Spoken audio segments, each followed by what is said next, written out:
actually think it's very funny. In fact, I think in the movie The Graduate, I actually think that not Anne Margaret, is it Anne Margaret? Who played Mrs. Robinson? Yes, exactly. I think she was the same age as Dustin Hoffman, or like maybe a year or two older. So I have much more reason to call myself Mrs. Robinson with Matt Smith, because there is definitely an age difference. But it's kind of fun. I mean, I think they're spot on as well, because Karen is the legs and Arthur is the nose. And, I have to show you that episode. I seriously have to show you that episode. And yeah, I guess I'm Mrs. Robinson. And if you think River could choose a nickname for herself, what do you think she would choose? Sweetie.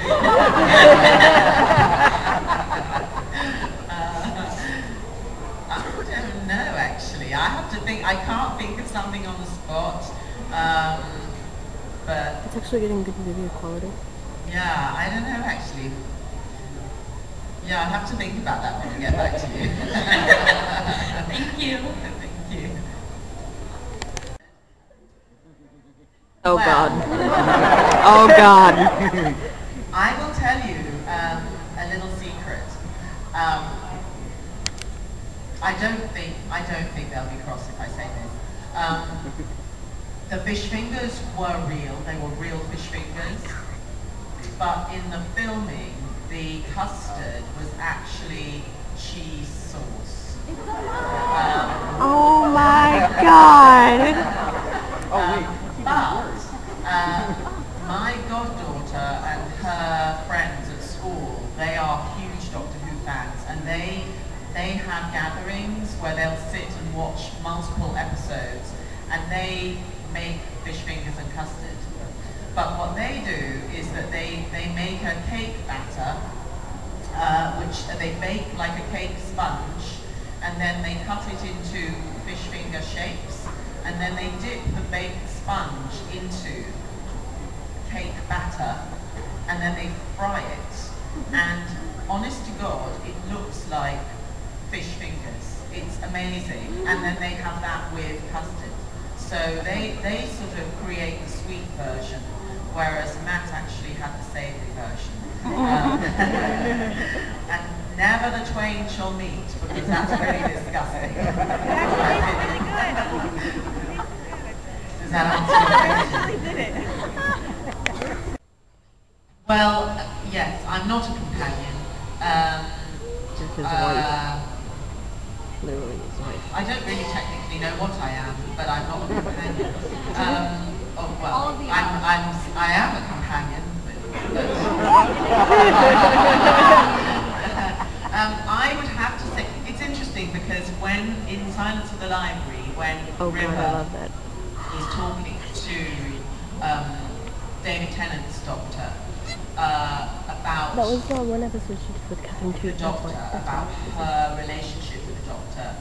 She talks about the doctor in an incredibly sort of deep, loving, passionate way.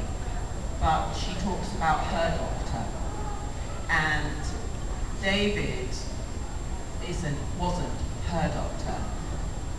I don't even know whether Matt is her doctor, because I think legally I wouldn't be allowed to do what I do with my doctor to Matt.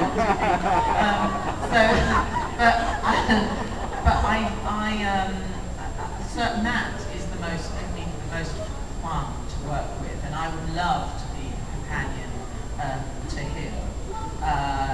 He's a wonderful actor to work with. He's got boundless energy and enthusiasm, and has a great sense of humour, and working with him is terrific. So anybody who's going to be a companion to a doctor, I think would do really well being Matt's companion.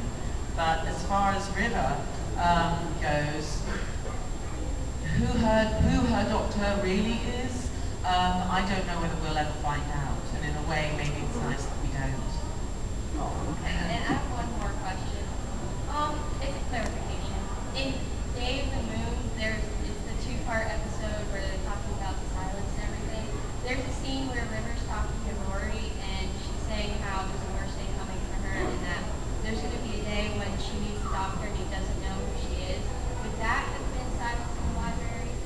absolutely.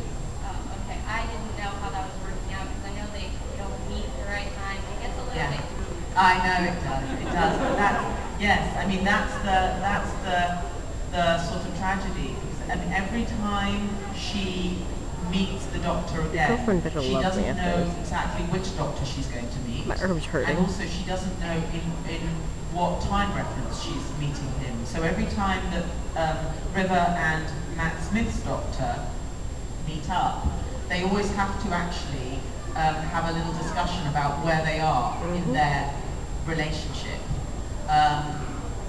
because she just doesn't know. But certainly, that we've already seen that moment where the doctor doesn't know who she is, which is Silence the Library. But of course, she hasn't experienced that yet. Oh, okay, that's why. 'Cause I thought she would have expressed a little bit more emotion if, like, she had already had that day coming for her. Yeah, no, she hasn't. We've seen it, but she now hasn't. She hasn't experienced that yet. So she's got that to come. Okay, I'll thank you. explain this later. Well, I've been to a couple of Renaissance fairs in LA, and I've gone dressed as Queen Elizabeth I. And the last time I went, I wasn't quite sure what I went as, but people said to me that I looked very steampunk. So it was just a mixture of whatever I could find.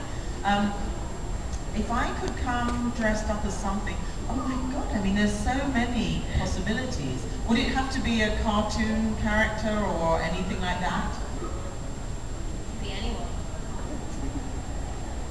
Wow.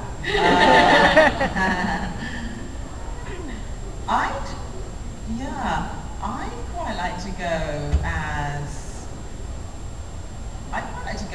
somebody like Medusa, and sort of have somehow animatronic snakes in her hair or something like that. I think that would be pretty cool. Yeah. I also do like all these amazing sort of anime people wandering around. So I'd like to dress up in some kind of amazing wig like I'm seeing Fabulous Colour. But yes, or maybe I could go as My Little Pony. The River Song, My Little Pony.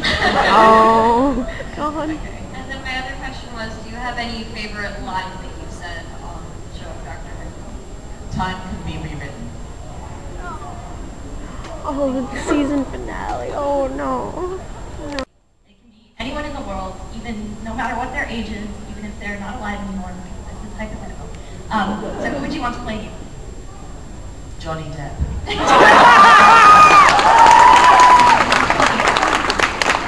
I can see that. I can see that. Okay, thank you. Actually, I think I can record the Good whole morning, thing. Morning.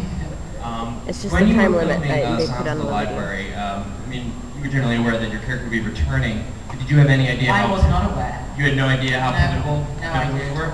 That's No. incredible. I know. So, when did you find out that you were going to be returning as such a huge force, such a huge cultural force? I didn't know that I was going to be returning until